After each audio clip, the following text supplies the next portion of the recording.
সকালের নাস্তায় কিংবা বাচ্চাদের স্কুল টিফিনের জন্য কখনো কি ডিম আলু আর ময়দা দিয়ে এই সহজ নাস্তাটি একবার বানিয়ে খেয়েছেন? একবার বানিয়ে খেয়ে দেখুন, দেখবেন আবার বানাতে ইচ্ছে করছে। আসসালামু আলাইকুম বন্ধুরা, কিচেন বাঙালিয়ানা চ্যানেলে আপনাদের সবাইকে স্বাগত জানাই। চলুন তাহলে কিভাবে নাস্তাগুলো বানিয়ে নিচ্ছি ঝটপট দেখে নিই। সবার প্রথমে একটা মিক্সিং বোলের মধ্যে 1 কাপ পরিমাণ ময়দা নিয়ে নিচ্ছি।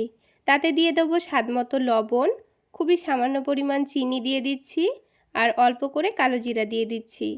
এবার এখানে ময়ানের জন্য 1 টেবিল চামচ পরিমাণ ঘি দিয়ে দিচ্ছি।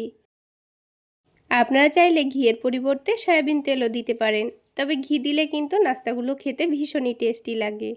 এবার সব কিছু খুব ভালো করে মিশিয়ে নিতে হবে, যেন ময়দাটা মুঠো করলে হাতের মধ্যে খুব সুন্দরভাবে দলা পাকিয়ে যায়। তো দেখুন, ময়দাটা কিন্তু খুব সুন্দর করে আমার ময়ান দেওয়া হয়ে গেছে। এবার আমি ডোটা মেখে নেব। সেজন্য বারে বারে অল্প অল্প করে পানি দিয়ে ডোটা মেখে নিচ্ছি। একেবারে পানি দিয়ে ফেললে ডোটা আবার অনেকটা নরম হয়ে যাবে, তখন আবার নাস্তাগুলো বানাতে অসুবিধা হবে। তাই বারে বারে অল্প অল্প করে পানি দিয়ে ডোটা মেখে নেওয়াই ভালো। ঠিক যেভাবে আমরা রুটি করার জন্য আটা মেখে থাকি, সেইভাবেই ডোটা তৈরি করে নিতে হবে। এখন এই ডোটাকে ঢেকে আমি 10 মিনিটের জন্য রেস্টে রাখছি। আর ততক্ষণে এই নাস্তার ভেতরের একটা আলুর পুর তৈরি করে নেব। তো সেই জন্য আগে থেকে মিডিয়াম সাইজের 2টো আলু ভালো করে সেদ্ধ করে নিয়েছিলাম। এখন এই আলুগুলোকে একটা কাঁটা চামচের সাহায্যে ভালো করে ম্যাশ করে নিচ্ছি। আপনারা চাইলে গ্রেটার দিয়ে গ্রেট করেও নিতে পারেন। এবার আলুর মধ্যে দিয়ে দিচ্ছি মিহি করে কুচনো পেঁয়াজ, তারপর এর মধ্যে দিয়ে দেব স্বাদ মতো বিট লবণ, দিয়ে দিচ্ছি কাশ্মীরি রেড চিলি পাউডার, আর দিয়ে দিচ্ছি অল্প করে চাট মশলা। তার সাথে দিয়ে দিতে হবে টমেটো সস। চাট মশলা আর টমেটো সস দিলে কিন্তু বাচ্চারা ভীষণই মজা করে খায়, আর এই আলুর পুরটার টেস্ট অনেক গুণ বেড়ে যায়।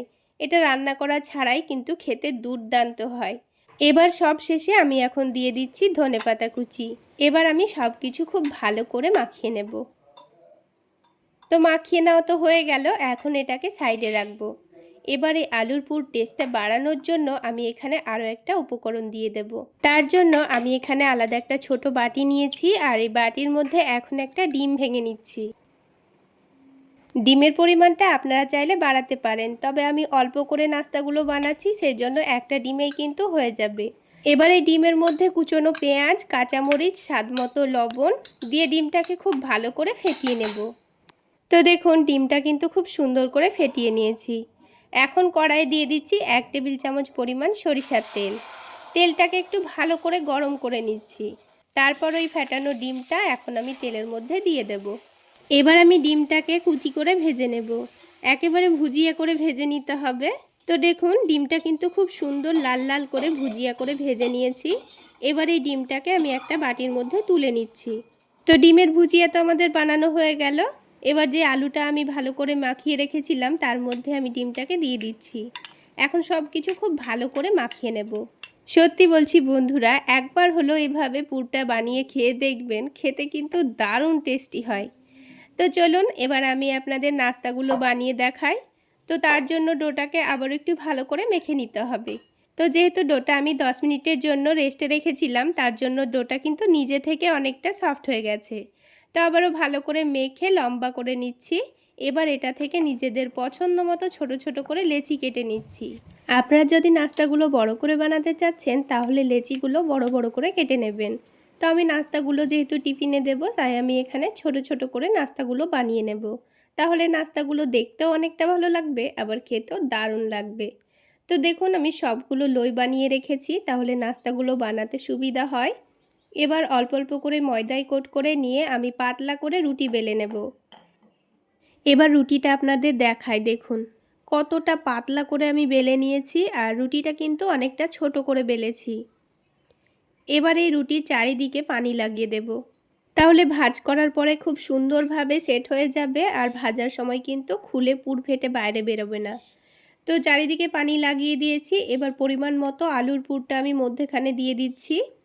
কম বেশি করে দিয়ে দিতে হবে, যতটা পরিমাণ পুর দিতে চাচ্ছেন সেই অনুযায়ী পুরটা দিয়ে দেবেন। এবার দেখুন, একদিকটা ভাঁজ করে অপর দিকটাও ভাঁজ করে নিয়েছি। এইভাবে চৌকো শেপের আমি নাস্তাটা বানিয়ে নিচ্ছি। এক কথায় বলতে পারেন অন্যরকম স্টাইলে মিনি মোগলাই পরোটা। তো প্রথমে আমি কয়েকটা বানিয়ে নিচ্ছি, তাহলে ভাজতে সুবিধা হবে। আর প্রথমের ব্যাচ ভাজতে ভাজতে বাকি নাস্তাগুলো পরে বানিয়ে নেব, সেগুলো আবার পরে বেলে নেব। তো দেখুন আরও একটা নাস্তা আমি বানাচ্ছি, আর ঠিক একইভাবে কিন্তু চারিদিকে পানি লাগিয়ে দিতে হবে, দিয়ে মধ্যেখানে আলুর পুরটা দিয়ে দিতে হবে। এবার এটাকে ঠিক একইভাবে চৌকো শেপে ভাজ করে নিচ্ছি, আর পানি দেওয়ার কারণে কিন্তু এটা খুব সুন্দরভাবে সেটে যাবে। এবার চলুন নাস্তাগুলো ভেজে নেওয়া যাক। তার জন্য প্যানের মধ্যে একটু বেশি পরিমাণে তেল দিয়ে দিচ্ছি। আপনারা চাইলে 2-1 ফোঁটা তেল দিয়েও এটাকে উল্টে পাল্টে সেঁকে খেতে পারেন। তো দেখুন একটু বেশি করে তেল দিয়ে ভেজে নিলে একটু নাস্তাগুলো উপর থেকে ক্রিস্পি হয় আর খেতেও দারুণ লাগে। নাস্তাগুলো মিডিয়াম আঁচে ভাজবেন, তাহলে দেখবেন খুব বেশি তেলও টানবে না। তো দেখুন উল্টে পাল্টে আমি খুব সুন্দর কালার করে ভেজে নিচ্ছি, আর একটু সময় নিয়ে ভাজছি, তাহলে নাস্তাগুলো উপর থেকে অনেকটা মুচমুচে তৈরি হবে। এবার দেখুন নাস্তার মধ্যে কিন্তু খুব সুন্দর কালার চলে এসছে। এবার একটা একটা করে তেলটা ঝরিয়ে নিয়ে তুলে নিচ্ছি। বাকি নাস্তাগুলো ঠিক একইভাবে ভেজে নেব। তো দেখুন এই নাস্তাগুলোও কিন্তু খুব সুন্দর কালার চলে এসছে, এগুলোকেও তুলে নিয়েছি।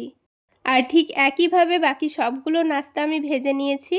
তাহলে বন্ধুরা আজকের এই আলু ডিমের তৈরি নাস্তা রেসিপিটা আপনাদের কেমন লাগলো অবশ্যই কমেন্ট করে জানাবেন। আর ভালো লাগলে একটা লাইক শেয়ার করে দেবেন।